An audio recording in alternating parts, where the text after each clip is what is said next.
Okay, welcome to part 2 of our video, Defending Against a Pepper Spray Attack. If you haven't seen part 1 yet, go back and view that first. It's only 15 minutes and it discusses the legalities of when you could possibly, but more likely not use deadly force to defend yourself against a pepper spray attack. There are some areas where you could, and that's what that video will explain to you. So, having said that, what we're going to do is take a few more minutes here outside amongst the cows and the dog and talk about and basically demonstrate a couple, 3 things you could do to perhaps allow you to escape being the victim of that pepper spray attack. Okay, first of all, I just want to make sure that we're all clear. The use of pepper spray against someone is not a deadly force attack. It's only when you combine the use of pepper spray as an agent to disable the individual in order to steal his gun from him and then kill him with it, where it rises to the level of deadly force. And so what we want to do is we want to kind of short circuit that. So, okay, the guy is maybe going to attack me with pepper spray, but I don't want him to get close enough, and I don't want him to be able to get to my gun. I don't want to have to use deadly force against him. So that's what we're going to take a few minutes and talk about today.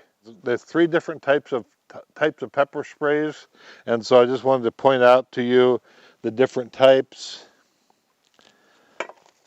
We talked about the big fogger type. Now this is an old can, a riot control punch. I don't even know if they make it anymore. And it's a big fog. Okay, and so this is the type of thing the police would use to hose down a whole crowd area and get them to stop their riotous behavior. The second type is a better fogger system, and this would be like the self-defense pepper spray. And Mr. Cameraman, I want you to stay right there. I'm going to walk down here a little bit because this is really a good one. This is the OC-10 by Counter Assault Systems, and that's going to put out a big massive fog, and I really like it.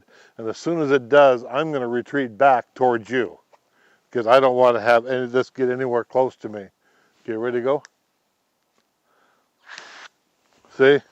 Big old huge cloud, and maybe the cows will get a dose of it and decide to walk away. Okay, so you're on me? Okay, good. Okay, now the cows are coughing. Okay, this is the 1.4 ounce can. This is what I sell here at the Academy to my students. Actually, I don't sell it, I just give it to them whenever they come and do a pepper spray class. They get 1 or 2 of these things. The third type is what we call, actually I'm going to show you another third one.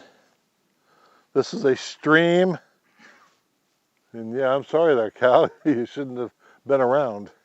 Okay, this is a stream. Look at the difference between that fog and that stream.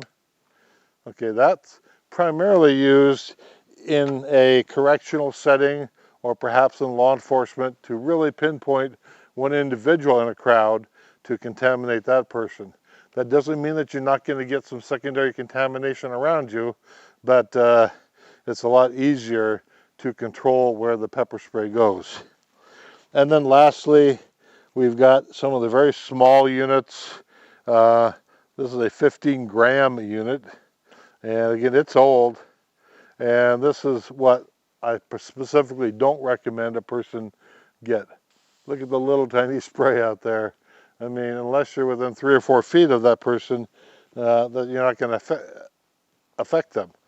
The pepper spray is simply going to drop off, and that's very easy to defend against. Just simply step back 1 or 2 steps.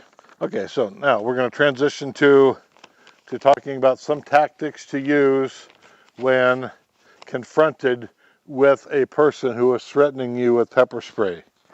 Okay, and I'm going to bring my assistant in.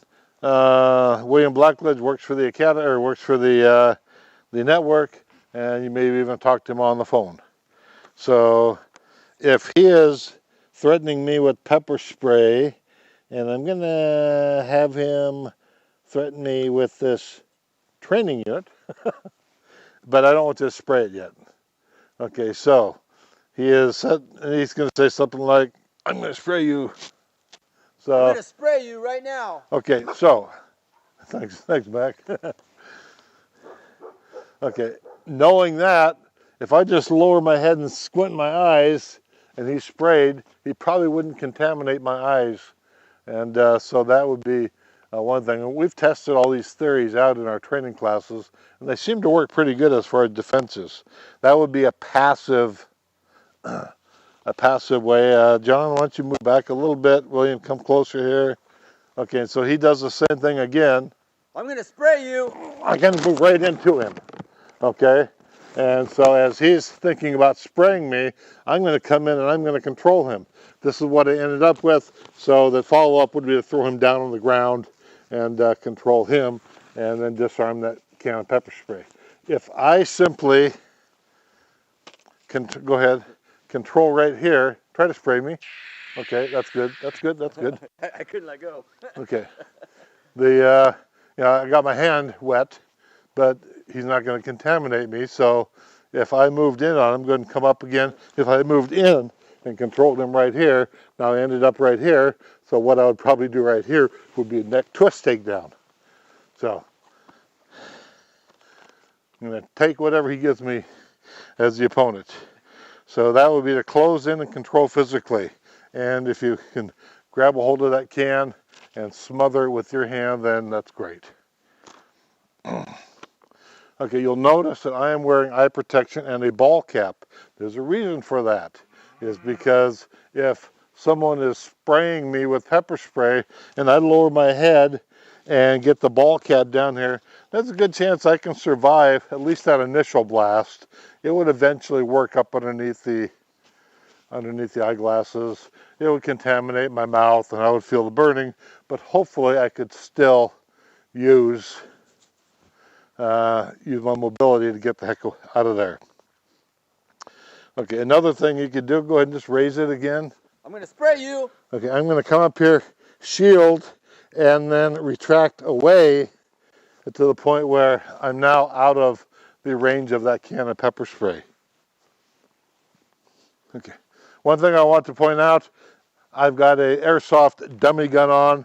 Whenever we do something like this, and we want to incorporate perhaps a firearm into the role play, then we want to make sure we've got a dummy gun. This is an old Airsoft one. And so we put the real guns, we lock them away. I'm going to spray you right now. I come up and shield the spray as I backtrack.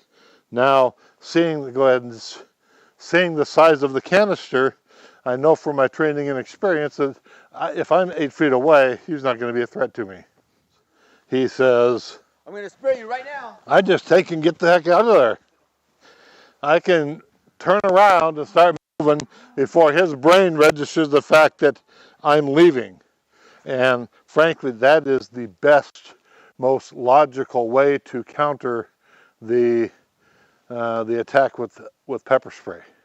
Thanks for tuning in. I think that'll pretty much wrap it up. That's what I wanted to cover. So we'll see you on the next episode of Armed Citizens TV.